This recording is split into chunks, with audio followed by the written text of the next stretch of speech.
بسم اللہ الرحمن الرحیم۔ السلام علیکم۔ ایک دن بادشاہ نے اپنے 3 وزراء کو دربار میں بلایا اور تینوں کو حکم دیا کہ تینوں ایک ایک ٹیلا لے کر باغ میں داخل ہوں اور وہاں سے بادشاہ کے لیے مختلف اچھے اچھے پھل جمع کریں۔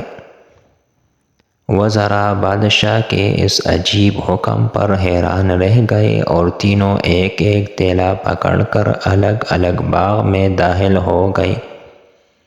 پہلے وزیر نے کوشش کی کہ بادشاہ کے لیے اس کی پسند کے مزیدار اور تازہ پھل جمع کرے، اور اس نے کافی محنت کے بعد بہترین اور تازہ پھلوں سے ٹیلا بھر لیا۔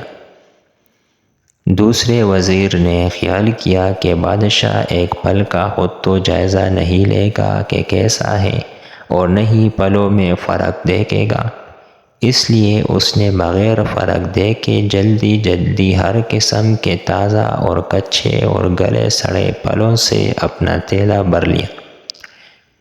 تیسرے وزیر نے سوچا کہ بادشاہ کی توجہ صرف ٹیلے کے بھرنے پر ہوگی، اس کے اندر کیا ہے اسے بادشاہ نہیں دیکھے گا۔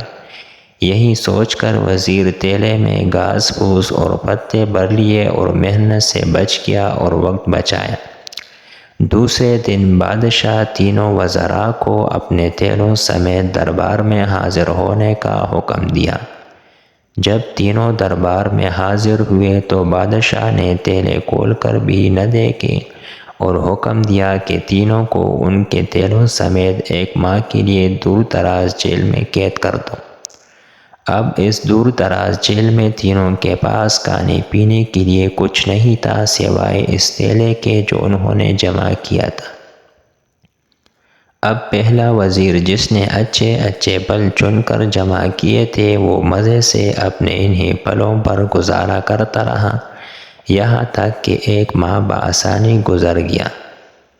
دوسرا وزیر جس نے بغیر دیکھے تازہ خراب تمام پھل جمع کیے تھے اس کے لیے بڑی مشکل پیش آئی۔ کچھ دن تو تازہ پھل کھا لیے لیکن پھر کچے اور گلے سڑے پھل کھانے پڑے جس سے وہ بہت زیادہ بیمار ہو گیا اور اسے بہت تکلیف اٹھانی پڑی۔